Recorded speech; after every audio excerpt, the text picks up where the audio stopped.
नमस्कार, आप देख रहे हैं एनएमएफ न्यूज में आपके साथ शबनम। केजरीवाल इस वक्त बहुत बुरे सदमे में है क्योंकि मुश्किल से राउज एवेन्यू कोर्ट ने उन्हें जमानत दी। लगा जेल से बाहर आ जाएंगे, लेकिन एक झटके में ईडी ने सारा खेल बिगाड़ दिया।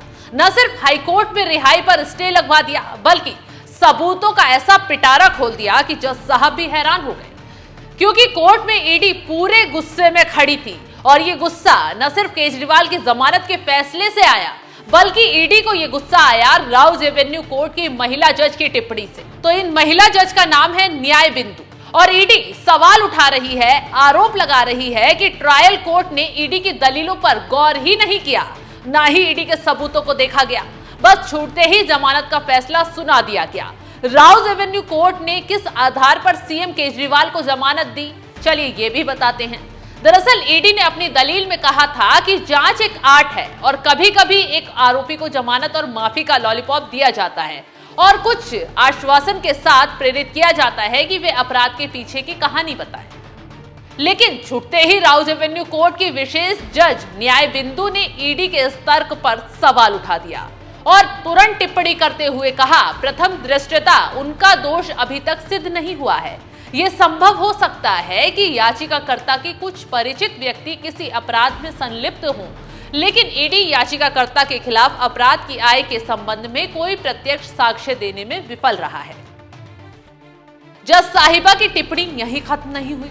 आगे उन्होंने कहा, लाइसेंस धारकों के पक्ष में किसी की शराब नीति में हेरफेर करने के लिए राजनेताओं, व्यापारियों और अन्य लोगों के एक कार्टेल साउथ ग्रुप से 100 करोड़ रुपए की रिश्वत लेने का आरोप लगाया गया है।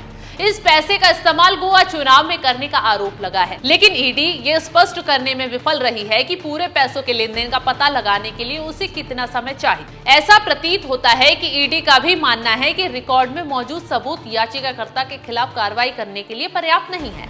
वे किसी भी तरीके से उसी को प्राप्त करने के लिए समय ले रही है। जांच एजेंसी को निष्पक्ष होना चाहिए ताकि ये माना जा सके कि एजेंसी की ओर से प्राकृतिक न्याय के सिद्धांतों का भी पालन किया जा रहा है। केजरीवाल की ओर से उठाए गए कुछ मुद्दों पर ईडी चुप रही, जिससे उनका ये बयान भी शामिल है कि उनका नाम ना तो सीबीआई मामले में है और ना ही ईसीआईआर में है। ये टिप्पणी जज साहिबा ने बिना सबूत पढ़े, बिना गवाहों के बयान सुने कर दी।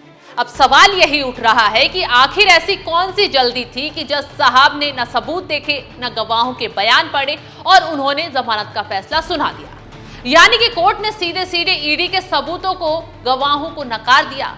जितने भी दलीलें, चाहे 100 करोड़ के सबूतों वाली हों, चाहे गोवा चुनाव में 45 करोड़ रुपए वाली हों, सभी को नकार दिया गया और छूटते ही केजरीवाल को जमानत देते हुए कह दिया गया कि केजरीवाल के खिलाफ पुख्ता सबूत ही नहीं है।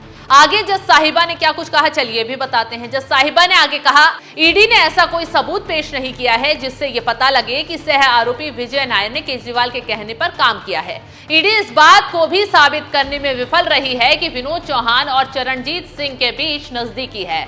ईडी इस बात को भी साबित करने में विफल रही है कि कैसे इस बात के निष्कर्ष पर पहुंची कि 1 करोड़ रुपए जो विनोद चौहान से संबंधित है वो इस अपराध से जुड़ा हुआ है। अपराध की निरंतरता में यह साबित नहीं हो रहा कि कैसे 40 करोड़ रुपए खोजे गए। न्याय होने के साथ साथ न्याय होते देखना भी जरूरी है। ट्रायल कोर्ट ने माना कि पहली नजर में जो तथ्य हैं उनके आधार पर कहा जा सकता है कि अभी तक केजरीवाल के खिलाफ अपराध साबित नहीं होता है और ऐसे में जमानत दी जाती है। बस जैसे ही कोर्ट ने ईडी के सारे सबूतों को नकारा, वैसे ही ईडी गुस्से में तुरंत हाईकोर्ट के दरवाजे पर पहुंच गई। सबूत, गवाह सब ठोस हैं। इसी वजह से हाईकोर्ट में केजरीवाल बुरी तरह फंस गए हैं। अब सवालों में ट्रायल कोर्ट की जज न्याय बिंदु भी आ गई हैं। तो चलिए ये भी बता देते हैं कि केजरीवाल को जमानत देने वाली न्याय बिंदु आखिर हैं कौन है केजरीवाल को जमानत देने वाली महिला जज?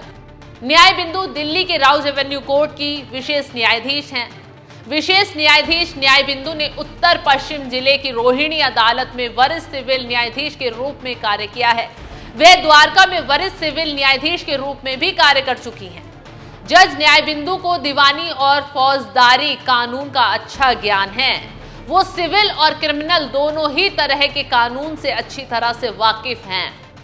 लेकिन इस वक्त जज न्याय बिंदु केजरीवाल की जमानत पर दिए फैसले की वजह से काफी चर्चा में आ गई हैं। ईडी की फाइल पढ़े बिना ही उन्होंने केजरीवाल पर फैसला सुना दिया, जिससे वो सवालों में आ गई। उससे हर कोई हैरान हो गया है। तो अब इस खबर पर आपकी राय क्या, हमें कमेंट कर जरूर बताएं।